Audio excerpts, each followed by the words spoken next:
Գյումրու 31-ի կոտորակ 6 ընտրատեղամասում 11:30-ի դրությամբ 1378 ընտրողից ընտրությանը մասնակցել է 230 քաղաքացի։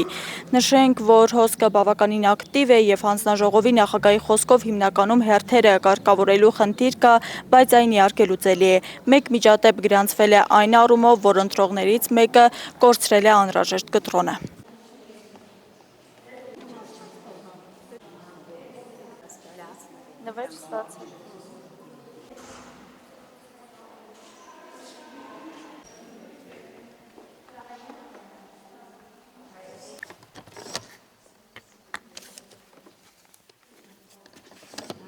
Այս պահի թվությամբ 11:30-ի թվությամբ 230 ընտրող է։ Ակտիվությունը լավ է, հանգիստ անցնում է ընտրությունը։ Ոչ մի ընտրողների ընդհանուր թիվը 1378 է։ Ընտրախախտումներ ունեք գրանցած համատյանում։ Չէ, մի հոգի կորցրել էր կտրոնը, դուրս է եկել, ծրարը մարվել է։ Առանց ինքնասոսուն ոչ դրոշմանիշի կպցնելու մարվել է։ Դա է, ընտրախախտումներ չունենք, ամեն ինչ նորմալ ընթանում է։ Գյումրու 31-ի կոտորակի 7 ընտրատեղամասն ունի 1738 ընտրող, նրանցից այս պահի դրությամբ ընտրությանը մասնակցել է 250 քաղաքացի։ Եթե նախորդ ընտրատեղամասերում որոշակի խնդիրներ նկատելի են, ապա այստեղ հանձնաժողովի նախագահի վստահեցմամբ ընտրությունների ընթացքը ընթանում է բնականոն հունով։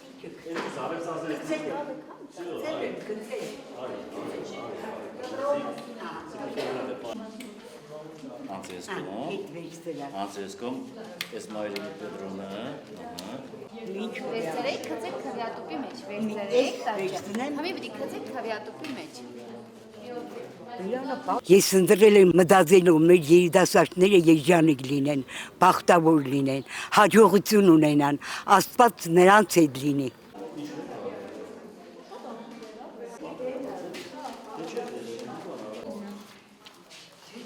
տարեցները գալիս են, այնքան հետաքրքիր մեր տարեցները։ Օրենքով սահմանված կարգով օգնող են, եթե պետք է, օգնության կարիք պետք ունեն, ինչ որ գրանցում ենք մեկին, ընտրողներից որը օգնեն։ Հրաժարվում են։ Դժվարությամբ իրենք անպայման գալիս են, ուզում են իրենք իրենց ձեռքով բնական է։ Օգնում ենք, բացատրում ենք մենք, բայց ոչ այնտեղ, ոչ քվեախցիկում, այլ այստեղ դուրսը, ու իրենք պատկերացրեք շատ նորմալ մտնում ընտրում դուրս են գալիս։ Մարդիկ ու իրենց շատ լավ են զգում, մենք էլ մեզ շատ լավ ենք զգում, որ մեր ընտրողները, մեր տարեց մարդիկ այսպես ակտիվ են։ Այսօր լրատվականը քիչ առաջ ահազանգ ստացավ այն մասին, որ Գյումրու 31-ի կոտորակի 9 ընտրատեղամասում հանձնաժողովն իր գործառույթը հավուր պատշաճի չի իրականացնում, տեղում եկանք պարզելու ինչ խնդիր է առաջացել, հանձնաժողովի նախագահի հետ զրույցում պարզ դարձավ, որ ընտրողներից, քաղաքացիներից մեկի հետ որևէ տեխնիկական խնդիր է առաջացել, ինչը այս պահին լուծման փուլում է։ Նշենք, որ այս ընտրատեղամասում 11:00-ի դրությամբ ընտրել է 195 հոգի։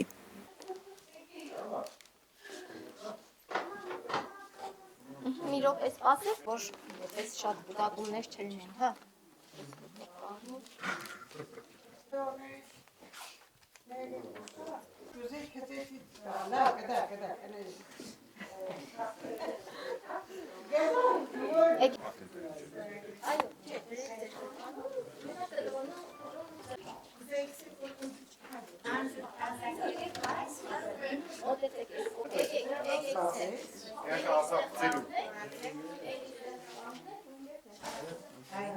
Ժամը 11-ի դրությամբ ունեցել ենք 195 ընտրող, տեղամասում գրանցված է 1532 ընտրող,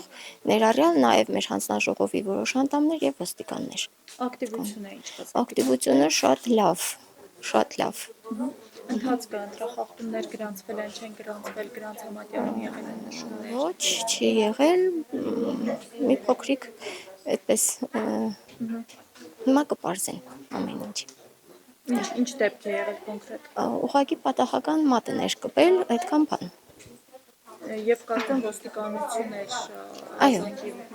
Այո, բայց հիմա արդեն կպարզեն, ոստիկանը զբաղվում է այդ հարցերով։ Այսինքն պետք է բարձենք կոնկրետ ընտրախախտում եղել է։ Չէ, մարդը պատահական է, կողքից անձե մյուսի վրա ուղղակի մատը դրել էր, ցավոք սրտի պես դեպք ստացվեց, բայց հուսանք ամեն ինչ կպարզվի, որովհետև մարդիկ նստած են եղել, տեսել են բոլորը գրանց։ Ոյկները գրանցել են, որ պես պատահականություն է եղել։ Այսինքն նաև տեխնիկական բնույթի խնդիր է։ Այո, ինչ որ պես մարդը մատը դրել է պատահական սարքի վրա։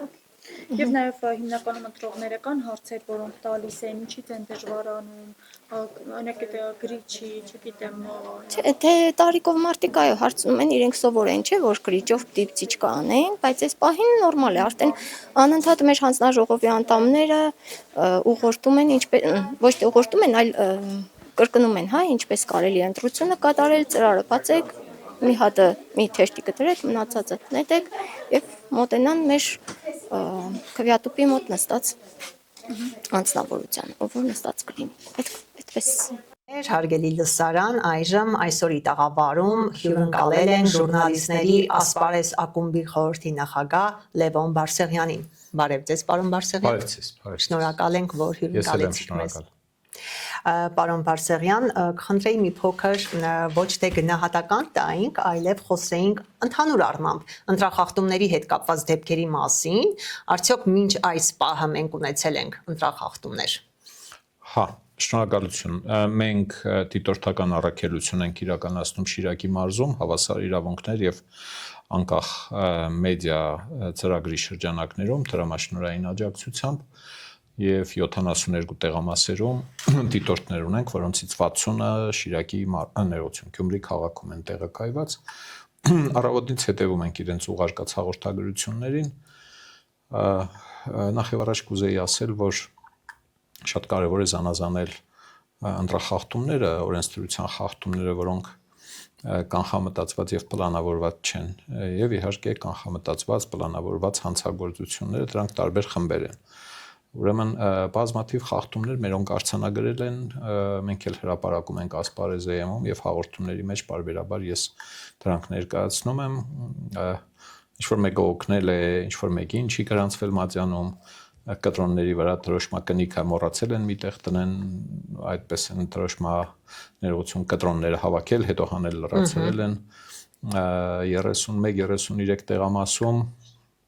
քաղաքի կենտրոնում քվեախցերն այնպես էին դասավորված, որ կողքից հնարավոր էր նայել, տեսնել, թե մարդը քվեաթերթիկներից որն է տնում ծրարի մեջ եւ որոնք է որ լցնում է աղբար գղա, զգուշացրել ենք հանձնաժողովի նախագահին, հանձնաժողովի նախագահը դժվարություն ունեցավ հասկանալու, որ դա բան է, պետք է շտկվի։ Բացատրեցինք ինչպես կարելի է մի քիչ շարժելով սեղանները վերադասավորել, չեմ ու չում արեց։ Այսինքն եթե ձեր զգուշացումը չլիներ, դա այդպես պետք է անցներ։ Ինքը չեմ ու չում արեց, ասա չէ, չենք անելու, ասենք թե լավ է, մեզ մնում է ինչ անել, լուսաբանել, ուրիշ ինչ պետք է անենք։ Տարածքայինի նախագահին դիմեցինք 31-ի, ընդեղից էլ դժվարություն ունեցան հասկանալու այդ խնդրը, տեսագրությունները կա, ուղղակի մենք այդ քվեարկության հատվածները չենք հրապարակում, մարդ է, ասենք, կին է իր համար քվեարկում է, ինքը տեղյակել չէ, որ իր քվեարկությունը տեսանելի է։ Կենտրոնական ընտրական հանձնաժողով բողոք ուղարկեցինք եւ իրենց մերժելուց հետո, այս երկու ուրեմն տեղամասային եւ ընտրատարածքայինների մերժելուց 20 րոպե հետո սեղանները մի քիչ տեղաշարժեցին, դարձավ անտեսանելի, թե ասա ինչ պարտպանկարնչի հանձնաժողովի նախագահին դա չէին սովորեցրել, չէին բացատրել, չկարողացա հասկանալ։ Այս տեսակ խախտումներ են։ Այս օրինակը պատմեցի, որպեսզի պարզ լինի։ Կուսակցություններից մեկի ներկայացուցիչը տեղամասերում, երկու տարբեր տեղամասերում նույն կուսակցության տարբեր ներկայացուցիչներ վստահված անձինք մտել եւ սկսել են բարձրաձայն կովերքել իրենց կուսակցությունը։ Հա, քարոզչությունը արգելված է, բայց երևի իրենք ունեն այդ 400-ից 600,000 դրամը վարչական իրավախախտումների վերաբերյալ օրենքով նախատեսվում է վարչական պատասխանատվություն թող տանեն մուծեն, էլի չգիտեմ։ Բայց դա արձանագրվելուց հետո հավանաբար։ Դե մեր դիտորդները արձանագրել են, եկուս մի չգիտեմ, այնտեղ ուրեմն հիմա չեմ կարող ասել հանձնաժողովի նախագահը քարտուղարը արձանագրել է, թե ոչ, մենք արձանագրել ենք եւ հրապարակված են, որ տեղամասում է դա տեղի ունեցել, որ կուսակցության, որ ներկայացուցիչը եւ այլն, որ վստահված անձը։ Այս տեսակ բաներ կան։ Սա մի խումբ է, որոնք իրենց հավաքականության մեջ չեն ների օրինավորության վրա օրինակ ասենք հենաշարժական դժվարություն ունեցող մարդկանց ելումուտը, հա, թեկահարթակ չկա, այդ մարդուն պետք է օգնեն, ելնեն կամ ինքը գիտե որ օգնող չկա, չի գնում տեղամաս քվեարկելու։ Սա մի պատմություն է։ Բայց դա օրենքով կարգավորվող խնդիր է։ Պիտի լիներ կարգավորված, հա, պիտի լիներ կարգավորված, որը պատշաճ չի կարգավորված։ Առայժմ բոլոր 2000 քանի 5-10 տեղամասերում դեռ չունենք այդ ամբողջությամբ հանգիստ խղճով, որ մարդը ասի, որ դա կարգավորած է արդեն։ Մյուս խումբը քրեական հանցագործություններն են, պլանավորած, ընտրակեղծիքներ, կաշառքի միջոցով։ Կաշառքը այդ ընտրակեղծարարության տեսակներից մեկն է, սկսած են նախորդ ամբողջ ամսվա գաղտնալսումների հրապարակումներից, որ հանրահավաքին մասնակցում է, քյաբաբով է, պերաշկիով է, չգիտեմ ինչով է, այդտեղից սկսած հիմա եկել հասել ենք արդեն կանխիկ փողերին, լսում եք, հա, տեսնում եք, այո, ամբողջ օրը հակակոռուպցիոն աշխատել է։ Այդքան որ հրապարակում են, երևի մի 10 այդքան պահած ունեն, սրանք հենց ոչ միայն ընտրողների կամքի վրա ազդելու եւ այլն, բնականաբար անօրինական ազդեցության, այլև հենց ընտրությունների արդյունքները խեղաթյուրելու, խաբելու գործողություններ են, ինչի արդյունքում կողոպտում են Հայաստանի Հանրապետության ապագան։ Նյարդերը չի դիմանում, փողերը շատ է, չգիտեն ինչ անեն, ես իմ գծել բռնել են, ախր քթի ծագնել է, էլի լավ բան են, առաջին գաղտնալսումներից սկսած ապրիլի վերջի։ Կարող էին կռահել, որ մի փոքր զգույշ լինել։ Զգույշ չէ, լուրջ հսկողություն կտա, թարգտային, անցնեին այդ փողերի այսինքն դաս քաղեին։ Իրական քարոզչության վրա որոշել են, որ չէ, իրենց թուրը աճել է կտրում, ծախել է կտրում, չի բացառվում, որ այս բրիգադիրներին, միջնորդներին, տասովչիկներին, ջոկատավարներին, ջոկատավարուհիներին ասել են, թե ոչինչ, տուղները չգցեք, գնաք կնստեք, իշխանությունը կփոխվի, մենք համաներում կանենք դուրս կգաք։ Չի բացառվում, որ այդ բանը միամիտ ճանապարհով են գնացել եւ ես շատ շահագրգիռ եմ, որ այդ բոլորը դատվեն եւ գնան նստեն հնարավոր առավելագույն պատժաչափերով իսկապես հերիք եղավ էլի։ Երևի պիտի կռահած լինեին, որ դա ձև չէ։ Մենք նկատում ենք իհարկե նաեւ այդ կուսակցությունների ղեկավարների, առաջնորդների սոսկական վերաբերմունքը, թե մենք կապ չունենք, մեզ հետ կապ չունեն իրենք բան։ Այդտեղ հարց է, թե օրինակ այդ ձերբակալվածները ցուցմունքներ տալու են իրենց հրամանատարների վրա, թե ոչ բրիգադիրների վրա։ Ասելու են, որ այս ինչը ինձ տվեց տարբաժնի, էս արա են արա, թե ոչ, թե իսկապես հավատալու են, որ բան է դե ոչինչ, իրենց ընտանիքներին տիրություն կանեն, իրենք կնստեն կելնեն այդ 7 տարին 33 թվականին պանդից ելնեն։ Ինչի նստանք, որովհետև 200,000, 100,000, 500,000, 1 միլիոն վերցրել էինք, որ վերաբաշխեինք, այդպես ստացվեց։ Մի խոսքով երևի թե մեր հանրությունը մի 10-20 տարվա կարիք ունի դեռ, որպեսզի հասկանան, որ այ մարդ սա փոքր կողություն չէ, էլի, սա պետության կողություն է, պետության զավթում է կազմակերպված ընտրակեղծարարությունը, կաշառքը, մնացած բաները։ Իսկ այդ ձերբակալությունները եւ կալանավորումները որքանով ազդեցություն կունենան, ուղիղ ազդեցություն այդ կուսակցությունների եւ կուսակցությունների դաշինքների, հա, որովհետեւ հակակոռուպցիոնը մշտապես քվեների մանդատների վրա թե ուրիշ բանի նկատի ունի։ Հենց գլխավորող, ցուցակը գլխավորողների, հա, այսպես ասենք, եւ նրանց վրա եւ ընդհանուր առմամբ ընտրողների այդ հակասական վիճակների, այսինքն լավ, ուրեմն պրիմիտիվ սցենարով շեֆերը հրամանատարները կամ գլխավորները ասում են կապ չունենք ախպեր, մեզ վարկապետում են, մեր անունից իբր փողեր են ծախսում, մեր անունից փորձում են կաշառել, մեզ ստորացնում են, մեր անունը գցում են։ Սա մի տարբերակն է, շատ պրիմիտիվ տարբերակ է եւ շեշտում եմ կախված է նրանից, թե ձերբակալվածները պատրաստ կլինեն ցուցմունք տալ, պատմել իսկապես այդ փողերը իրենց որտեղից, բացի գաղտնալսման մեջ գրված բաները եւ իրենց ինչ հանձնարարություն է տրվել եւ եթե այո, ուրեմն հետո ավելի վերևից են սկսել ու ձերբակալել, մինչեւ չգիտեմ որ։ Հա, մյուս զարգացումը կարող է լինել այն, որ ընտրություններից հետո նրանցից ոմանք եթե մանդատ ստանան, կարող են լինել կուսակցություններ, մեկը մի քանիսը, ես իմ խորհրդարան անցած, նույնիսկ նրանց գերազանցած կուսակցությունները մանդատներով կամ խորհրդարան չանցած, կարող են դիմել դատարան, ասել այս կուսակցության մանդատները չեղարկեք, որովհետև այս ծավալի ընտրակեղծարարության փաստեր կան հրապարակված։ Իսկ չհրապարակվածը հարգելի հակակոռուպցիոն կոմիտեի դատարան պատմի։ Սա հայցերի մասին եմ խոսում։ Էլ չեմ խոսում այն մասին, որ պետությունը, դատախազությունը ինքը կարող է նախաձեռնել, ասենք սահմանադրական կարգի պահպանման բանով, հիմքով, քրեական ճանապարհով, դեռ նախադեպ չունենք, դրա համար մտքերս խառն են այս իմաստով, դիմել դատարան պահանջելով այս ինչ կուսակցության մանդատները չեղարկել, որտեղ այս ծավալը դատարանին կարող է համոզել, որ այդ ծավալը սարքվել է կամ զգալի չափով սարքվել է։ 1-2 գործ չէ, որ ասես։ Այո, ինչ որ մի չափով սարքվել է եւ մանդատի շեմ են հատել այս կուսակցությունները, ասենք թե։ Դա կախված է նրանից, թե ինչպիսի ապացուցողական բազա կլինի, փաստերի ինչ համախմբություն կլինի։ Եվ ուշադրություն դարձրեք, սա առաջին անգամն է Հայաստանի պատմության մեջ, երբ ընտրակեղծարարության կաշառքի խարդախությունների փաստերի ամբողջ ծավալը գրեթե ստացվել է պետական իրավապահ մարմիններից։ Նախկինում 96-98, դու չգիտեմ, մինչև 2017 թվերը ընդդիմադիրների կողմից էր։ Ընդդիմադիր քաղաքական ուժեր, դիտորդական առաքելություններ եւ նրանց հարող կամ անկախ լրատվամիջոցների հաղորդումներն էին, որոնք ընդդիմադիրները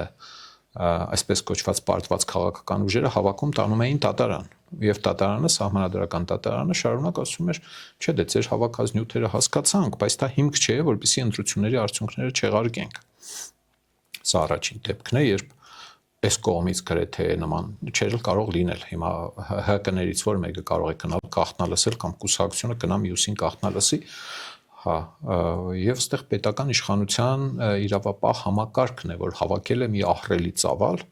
200 քանի հոգի ձերբակալված արդեն մեծ թիվ է ու շարունակվում է այդ process-ը երեկել է ասվել գիշերնել են ձերբակալել եկուս մյուս օր պոչով քանդվելու է գնա Իրկուտսկից ու Կուրսկից մարդիկ են բերում որ քվեարկեն եւ այլն ահագին նյութեր ունեն արգրավված ես այդքան հասկացա եւ պետությունը պիտի որ այստեղ իրար կա շարժվի ասի չհասկացանք այսքան քվեով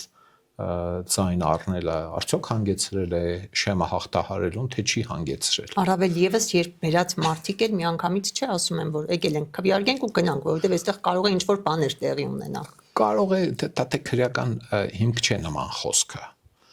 հա բայց եթե ունես ապացույց որ այսինչ տեղից պիտի բերվեին Պողոսը Պետրոսը Մարտիրոսը որպեսի կար քվեարկեր փողով պիտի կար կամ օթանավի տոմսեն առել կամ երկու հատ պերաշկի են առել որպեսի ինքը կա գնա վերջ դա արդեն քրեական հանցագործություն է Ես բարոյական կողմն եմ ուզում հասկանալ բարոյականը քրեականի հետ այդտեղ կարող է բանը ընդհանրություն քիչ ունենալ բայց հիմա երբ իրավական հետևանքներից են ինչքան ուզում ես գելի գլխին ավետարան կարդա այդքան քտիծակ ունենային այսքան ժամանակահատվածում կկարողանային ֆայմել որ չարժե նման բան անել առաջին գաղտնալսման հրապարակումներից սկսած արդեն պետք է ասեին Սարգեկ ժողովրդյան հա իրենք երևի թե զգոնությունը շփոթել են ավելի շատ պաշտպանական միջոցառումներ կիրառելու հետ այսինքն ունենալ գաղտնալսումը խափանող սարքեր եւ այլն երեք իմացակ չէ այդպիսի սարքեր էին արգրավվել ասել են դելա որ գաղտնալսում են բերեք մի քանի հատ սարք միացնենք մեզ չկարողանան գաղտնալսել փոխանագասեն այ մարդ այնուամենայնիվ բացվելու է որոշեցին այդ ուղղությամբ գնալ եւ դա մի կողմից որոշ քաղաքական ուժերի պիտի ստիպի դիմել դատարան ես լինեի կդիմեի չեղարկելու համար ստացած քվեները այս կուսակցությունների ոչ թե ընդհանուր ընդդիմության արդյունքները եւ իհարկե պետական իշխանությանը պիտի հուշի տերեղի պետությանը ես չեմ ուզում որ քվեով ներողություն կաշառքով շեմը հաղթահարած քաղաքական ուժ լինի խորհրդարանում չի պիտի լինի չի պիտի վճարենք մենք այդ ուժերին հա այսպես էլի սա կարող է Պարոն Բարսեղյան իսկ ինչպես կգնահատեք ընդհանուր մասնակցությունը ընտրողների հա ընդհանուր մասնակցությունը արդեն հայտնի է որ թվերը 6 ժամերի հաշվարկով ժամը 2-ի դրությամբ գերազանցում են նախորդ 3 ընտրությունների համանման ժամկետներում քվեարկողների թվերին եթե հետաքրքիր է ասեմ եւ հիշեցնեմ որ 18 թվականի առավոտվա թվերը շատ ցածր էին 7% էր մասնակցել այս անգամ 12%, հա առավոտվա 3 ժամերի հաշվարկով պիտի հիշեցնեմ որ 18 թվին ընտրությունը դեկտեմբերի սկզբին էր ցուրտ էր բաներ եւ շատերը չէ որ առավոտ ելնում վազում են տեղամաս հիմա շուտ են արթնանում օրերը երկարած են եւ օրը տրամադրող է անցած ընտրությունների հետ 21 թվականը որը նաեւ հունիսին էր նույնպես Այո, թվերը էլի բարձր են, բայց 21 թվի մասնակցության մակարդակը բարձր էր, քան 18 թվականին, եթե կուզեք ես երկու բան ասեմ սրա հետ կապված, հիմա տեսեք 33 ու 84% ժամը 2-ի դրությամբ է եղել մասնակցություն, այսինքն 6 ժամվա ընթացքում։ Եթե պրիմիտիվ հաշվար կանենք, ժամը 8-ին կարող է լինել 66-67%-ի ընդհանրեն։ Բայց եթե հաշվի առնենք, որ ժամը 2-ի դրությամբ մասնակցությունը 1/4-ով կամ 1/5-ով գերազանցում է 5 տարի առաջվա եղած մասնակցության, այն ժամանակ եղել է 26-82 6 ժամվա ընթացքում, հիմա 33 եւ 84%, տարբերությունը 22% է։ Կարող ենք ստեղից փորձել հաշվել, թե մոտավորապես երեկոյան ժամը 8-ին ինչքան կլինի, ես հաշվել եմ, ստացվում է մոտավորապես 60-61%։ 49 ու 39-ը եղել է անցած ընտրությունների մասնակցությունը, դրա վրա գումարում ենք դրա 22%-ը, 50%-ի 22-ը 10-11%, 49-ին գումարած 11 եղնում է 60-61%։ Այն մի թիվը, որը պրիմիտիվ հաշվեցինք, եղավ 67% կամ 60%, հա, 60-60 քանի տոկոս։ Ինչու է ակտիվ, մի քանի պատճառ կարող է լինել, կրկերը փոփոխված էին, լարված էին, քաղաքական ուժերը բուրըն արտահայտվել էին, հասարակությունը ահագին բևեռացված է, մեկը մյուսի վրա է ճղայնացած, մյուսը մյուսի վրա է ճղայնացած եւ առավոտ ցերեկը ելել վազել են գնացել են իրենց քվեն ասեն, սա մեկ։ Դրսից են եկել նաեւ այդ պատճառով, դրսից են եկել ներսից են խթանված փողերով եւ կաշառքով, էսել է ինչ որ տոկոս բերում էլի, մասնակցության մակարդակ է բարձրացնում, բայց բավականին բարձր է, արդեն հասկանալի է ժամը 5-ի թվերն էլ լինեն, արդեն կհասկանաք մոտավորապես ժամը 8-ին ինչ է լինելու ու 18 թվականին մասնակցությունը եղել է 48.63%,